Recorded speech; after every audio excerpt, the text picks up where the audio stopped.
Hello everyone and welcome back to the channel. Now this December we're going to be doing something that used to be a tradition on this channel, and I'm going to be getting back into it this December, which is the top 10 list for every single class.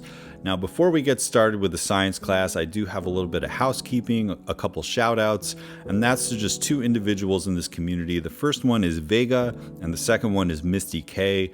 Misty K, incredible graphic designer, has a great channel of her own. She has been doing some amazing support with graphics, so you're going to see the graphic that she created for myself as well as many of the other Illuminati.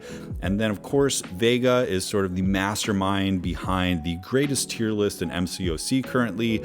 The reason it's so good is it comes with a great spreadsheet, and additionally there are a lot of brains that go into the making of this. One of them is mine, so anytime you watch his tier list videos, just know that a little bit of my input made it into that video. But the thing that Vega was encouraging us all to do is to make our own tier list based on the way that we currently play. So you can see in my current graphic that is up right now that I was formerly a tier 1 Masters War officer, so I do have a lot of experience there. I don't really play Battlegrounds that competitively, even though I do get into the Gladiator circuit every time. And currently I'm in a very chill alliance, just sort of enjoying a more casual pass through the game. But I do always do the PvE content immediately. I take it very seriously. I rank up for content and for fun. And for the most part, I try to do things with as few items as possible. And I'm not scared of going in multiple times to get like practice and really good tries. So the way I'm currently playing the game, I'm investing a lot of time in sort of a more like close to free to play style of playing and really just ranking up champs to get the most I can out of PvE content. And I want to make a top 10 list that I think will reflect my play style, and perhaps if that matches the way that you play, this will be beneficial to you. So today we're going to start with the science class, and the last bit of housekeeping is that the way I structured these lists, it was sort of suggested by Vega with the graphic design that there's going to be a personal top 10 list based on my personal preferences, my play style, the way I approach the game, and then at the end there's going to be sort of a more objective sort of recommended ranking. So I'm going to spend a lot of time going over my personal list, and then you'll see the graphic at the very end if you want to take a screenshot of the graphic, which will also have the recommended, and if there's any big discrepancies I'll go over those at the end. So without further ado, let's get started with my own personal list for science, and we're going to start with 3 honorable mentions. So first off, honorable mention number 1 is the Overseer. The fact that he is an honorable mention and not in the top 10 says a lot about how powerful this class is. I think when he first came out as a 7-star, he was clearly one of the most powerful available 7-stars. It's just so many new champions have come out since him that he is just slightly overshadowed. However, the poison immunity, the nullify immunity, as well as fate seal and things like that. Additionally, with 1 synergy, he can be neutralized immune. I think he is just an absolute tank. The way he punishes these immunities, the way he has the big burst damage, the physical damage, the way he synergizes with the Hulk relic. I do think that he really shines in war, which currently I'm not prioritizing. So it's just all these great things about him. I do really like the champion. He just barely missed my list here based on my own personal play style, but he is an extremely powerful champion, and on my more objective list, he actually is a little bit higher. Now, next up is Count Nefaria for honorable mention. I don't have a lot of experience with him, but when I was practicing him, there were some frustrations sort of based on the animations of the champ that you are going up against. I feel like in terms of his ability power rate and healing control, he is one of the best champions and most powerful champions for countering that in the game, and you can get very good results from a very casual way of playing him, but he really asks you to do some very skillful things like parrying at the end of specials and then punishing to get those vulnerabilities. And if you don't do that, I don't think he's as special. So, it's one of those situations like Tigra or something where you really need to be nailing these very precise inputs. And when it comes down to it, there are other champions that deal with, the ability power rate and the healing in other ways. However, if you're playing him at his absolute max, I think he goes a lot higher on this list. Again, very, very good for war, very good attacker. So, perhaps that's my bias, is that since I don't play as much war, he's not as high. But, amazing champion.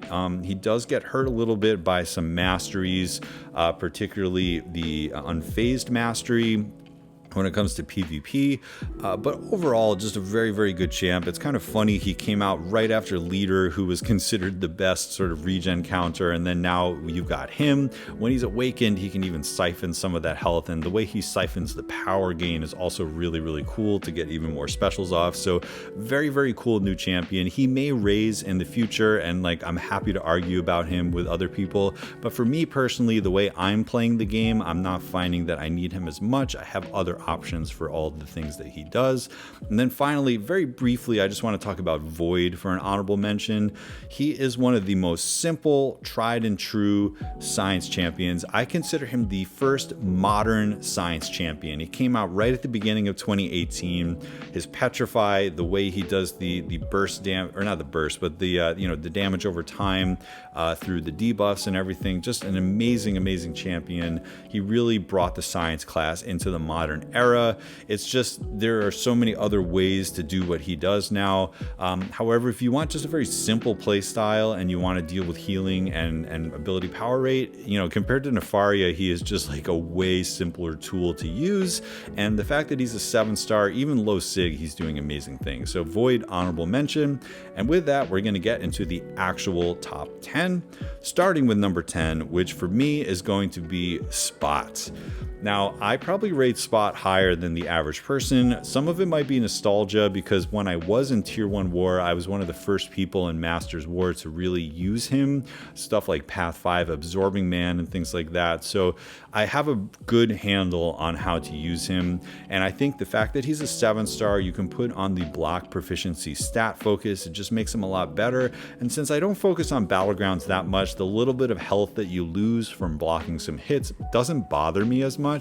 The fact is, if you play him well, you have access to Miss, which gives you free openings. He's very tanky. You have a little bit of inequity happening. You also have the buff immunity that off of the special one, which can also heal him because it's the debuff that he puts on himself. And then, if you line up everything, either taking a lot of hits into your portal block and then doing a big special one with the burst damage off of the Sig, or a little bit more reliably is to just combo up a couple portal blocks, get to the special 2 with the Fury, and then the bonus damage that you get from placing all those ruptures. He is just an absolute nuke. It's physical damage. Again, he has the access to buff immunity. He can build teams and give other science champs a little bit of buff immunity as well. Just a very, very cool champ. And if you're trying to tackle content, he can be really, really fun to play. The fact that he's a 7-star, if he's a rank 3, he's going to be just eliminating health pools in a really, really fun, entertaining way. He lacks a little bit of utility, so that's why he comes in at number 10, but he makes up for it with damage, and the utility that he does have is quite good as well. And a bit of an annoying defender as well, if that matters to you. So that is going to be Spot. And then coming in at number 9, we have Spider-Ham. Now, Spider-Ham really shines in Battlegrounds as a 2-way, but if you just look at him as an attacker, he is potentially the best Power Sting champion. Now, I know Cassie potentially has a little bit more control with her taunts and all that, but I found that she relies on AI a little bit too much. Spider-Ham, I feel like even if you have no idea what you're doing, you just combo, you do some medium attacks, they just burst themselves down, and sometimes the power stings refresh, and he's just an absolute tank. Even though he's small and he seems like he's going to die quickly, between the taunts and just inequity mastery unto itself, and then he's got the little evade, and the spider nonsense really will make the specials do no damage. And he's one of the only champions in the game that has degeneration type of resistance as well, which is so unique in the game. So he's an absolute maniac of an attacker. Vega has always talked about how simple his flow is. It's one of those kits you don't necessarily need to read. You just get out there and start playing it, and amazing things happen, especially against mystics that are throwing lots of specials. But really any champion with power gain, or just like a generic champion, he's going to do amazing damage and really fun to play. So he comes in at number 9 for me. Even without Battlegrounds, he is that high, and I really appreciate what he does in the contest. Now, coming in at number 8 is actually Spider-Punk. Now, very similar style in that, like, you are punishing people for throwing specials. I just feel like there's a little bit more control with him, and it's a different style. Instead of power stings, you're putting actual ruptures on the champion when he's at high sig. And then additionally, the special 2 throwing is going to put damage over time ruptures on them. So you aren't dealing with like specific bursts of power stings, but you are still punishing special attacks. And he also has some cool immunities. I do have a video on him, but the rupture immunity definitely comes up. You know, we're going to see more Rintras now. Being rupture immune is actually quite good. Additionally, concussion immune. There, you know, I'm talking about PvE content. There are so many nodes where it's like you hit block, you get a concussion. You wait too long, you get a concussion, things like that. And he's just immune to concussion altogether. So that is not going to change his abilities at all. He just got a buff so that the physical vulnerabilities when you intercept are even more powerful. And what you may not realize is that those will also affect his white and yellow numbers, because those are physical. So it's not just the burst damage and the damage over time, but he's now just like hitting harder in general. So, you know, when it comes to control, I think he has the best taunt type mechanic in the entire game, because he not only has the taunt debuff, but his encore passives, especially if it's like a special 1 baiting fight, they can just continually throw that special 1 over and over and over again.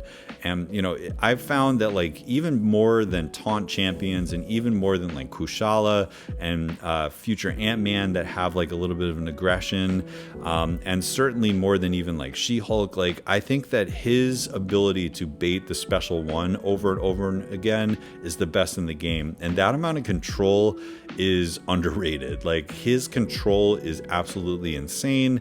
And, you know, his ceiling is massively high, especially in longer fights. You can throw the special 3, get a couple physical vulnerabilities, throw on the Hulk relic, and he's doing some incredible damage. So I do really like Spider-Punk. I think the buff only made him better, and he comes in for me at number 8. So next up, number 7 is going to actually be Scorpion. Now this whole thing could change if he comes out as a 7-star, but I still think he's a little bit on the short list for not making 7-star for quite some time. I've talked about him a lot. He used to be like the top science champion in the game, but that was sort of around the era when 6 stars were still sort of the main meta.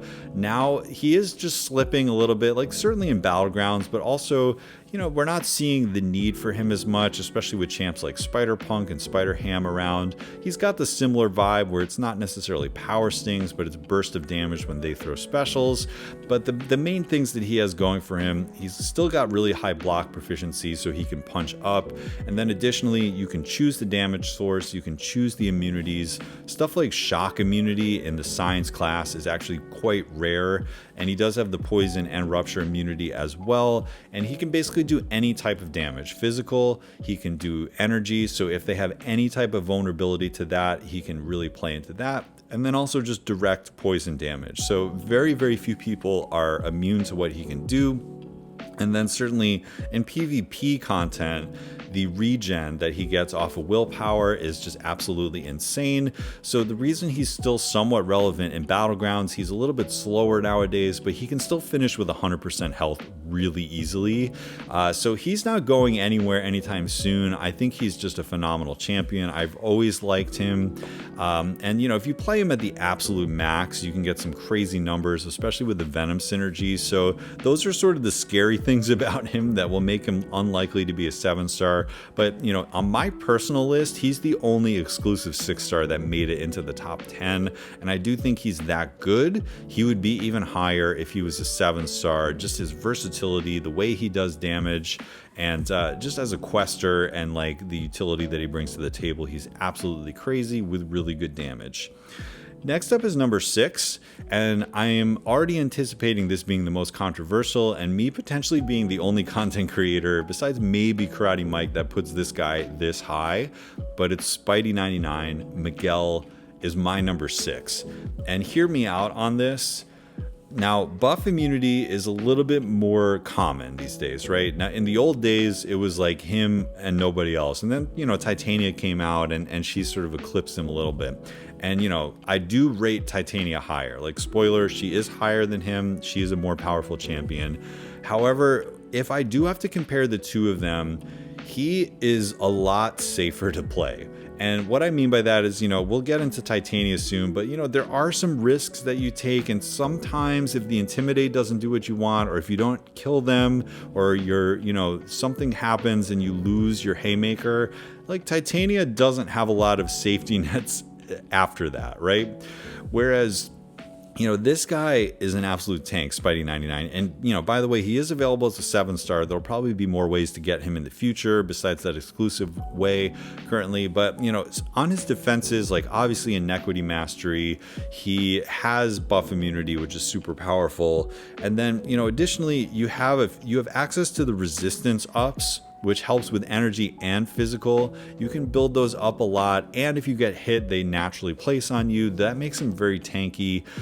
So he's very safe to play in that regard. But the thing is, he was one of the first Wither champions, and his Wither is the most powerful one in the game. Like, it's almost like they went too far with the first Wither champion, and then the ones after him have been, progressively weaker and weaker. But if you can just get to that special 2, 125% in the negative when it comes to any ability power rate, that shuts down like almost everything in that department, and you can keep it up for the entire fight. Once you get it up once, you just have to dex enough, and the special ones can help with that. He has access to physical vulnerability. We already talked that with Spider-Punk, where that not only affects the red damage, that affects his big yellow numbers as well. And when he crits pretty hard. He has abilities to augment his damage, like through the special 3 and landing your heavies, and then the exhaustions as well. That's another form of tankiness. It's another form of power control. And if you want to, you can play him in the style where you're just dexing, you're spamming hits into the block and barely giving them any power, and just keeping all these ruptures up, crossing bars of power. It's absolutely crazy what he has done in War in the past. But I've grabbed him for Eternity of Pain type fights. When it comes to content, if it's got a massive health pool and like Titania cycling to special 3 is not going to kill them, he's an incredibly safe option for buff immunity. And, just looking at the way I'm playing the game and sort of my history with this champion, I can attest that Spidey99 is still incredibly powerful, especially for content, right? And just for safety and everything that he's got going for him. I absolutely love this champion, and I will defend him to my grave. He is this powerful. He comes in as my number 6, and that, of course, is Spider-Man 99.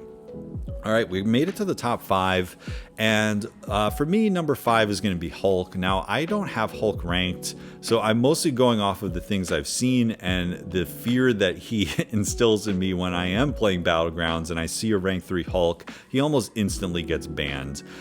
Because his buff was so powerful. The dude just does an insane amount of damage. He's a tank. He gets more powerful the lower his health goes, which is really good for questing, like finishing out fights. And just the stun lock potential is just absolutely crazy. Now, I know it's kind of like what I was saying with Titania. Like, if the health pool gets big enough and you're trying to just like YOLO the end of the fight, like you can run into a little bit of trouble with him. But he's not just about the stun locks. It's also about the utility he brings and the physical vulnerabilities and his own tankiness as well. The thing is, like, I don't know a lot about Hulk. I just fear Hulk, and I know that the few times that I have used him, I've been so surprised at how much he just demolishes the opponent. So, I think on my recommended list, he's actually even higher, but we're just talking about my own personal play style. Like, for me personally, the like balls to the wall stun lock is not really my favorite way to play, so that's why he's a little bit lower on my personal list. But like, he deserves a higher position than this. However, like I said, on my personal list, he's number 5. He's absolutely crazy. If you get him, if you dupe him, he's almost an automatic rank for so many people. His buff is scary, and yeah, that's Hulk for you, coming in at number 5. All right, so now we're top 4. Coming in at number 4 for me is one of my newly discovered champions, and that is Luke Cage.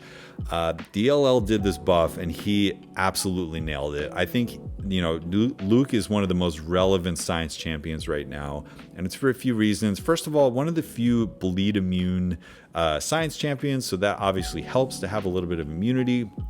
The signature ability, I think, is part of this equation, but it just allows him to take like a myriad of situations that you normally wouldn't be able to do. You can of course be a little bit riskier because you get the mulligan, you get the safety net, you can tank a special 3. He's one of the few meta champions left in the game that allows you to just fully tank a special 3 with his abilities. That's crazy. Like Serpent, anybody. It's really, really nice to have. And the indestructible lasts a little bit after the special 3 as well, which is really helpful. But the way you play him, you land a lot of light attacks, you put on exhaustions. Exhaustions feed things like despair, inequity, general tankiness, and ability power rate. You get to a certain point and you get a Sunder, right? So all of those like Rintras and Dr. Dooms who have the critical resistance, Sunder will take care of that. You will be critting like normal. He has ability to get debilitate. And then when you get to the special 2, a few things happen. You get a massive concussion if you've been playing aggressive enough. Against Mystics, it's even more powerful. It's going to basically shut down almost anything that you would want against a Mystic. And then you also get the potential to do a few stun locks on your special 1, which is just going to probably kill the champion. The fact that a few metas ago he was one of the best counters for Serpent, who is like the meta defender right now, I think says a lot. It shows that he does more than just counter Mystics and like be a really good science champion. He's just a generic quester that will absolutely wreck stuff for you, whether it's war, content, anything else. He's just a phenomenal champion. I think they did so well with him. He's likely going to go to rank 3 for me. I love Luke Cage. Great champ. Now we're in our top 3, and I actually put Titania as number 3. I know a lot of people say she's the best science in the game. I have run into some trouble with her when I've tried to be too aggressive. Now for Battlegrounds, she's absolutely nuts. Like she is the best. She's one of the best period attackers ever, because like you can take a Tuma with her. I saw somebody take a Tuma, my rank 2 Tuma with her, and I almost reported it as a bug, and then people were like, no, she can do that, trust me. When she gets to the special 3, the match is over, right? But you have to look at the health pools that you're going against, because the special 3 sort of cheese, it has a limit, right? So like if that's the only way you know how to play her, if it's not Battlegrounds, then it's not going to work, because eventually they're not going to die. And like, yeah, you might be able to push them to a special 3 and tank a special 3 because of inequity, the weakness, all that stuff that is still on them, or perhaps you still have your Haymaker and you're indestructible, or you can chain special 3s. Like there are ways to do it, but there's always that chance of risk. Like the Intimidate doesn't quite work, your Haymaker runs out, you have to tank a special 3, and you can't be as aggressive as you want to be, right? So that as a person that focuses on PvE content, that's an issue for me. However, if you play her a little bit more safely and you really look at the utility that she brings, she is still an absolute master champion. Now, a few things. First of all, the buff immunity is always great. Inequity, massive. She also has stagger, right? Now, there used to be more champions in the science class, like Mr. Fantastic, Anti-Venom, that had the stagger, which is a cool ability to get a little bit of buff control as a science champion. She's kind of the only meta science champion that still has that, and it does come up, okay? Now, the suppression is really good for being, really aggressive. When she's duped, she can get back to the Haymaker easier. And, just the Haymaker in general, she doesn't have, like, actual immunities, except for buff immunity, but the fact that you can just go absolute ham and get the indestructible like that, it's not as reliable as Luke Cage for tanking a special 3, but you can line stuff up so that you can tank the special 3 She's just an absolute powerhouse of a champion. Again, the only reason she's not my number one is because Battlegrounds is not my number one priority.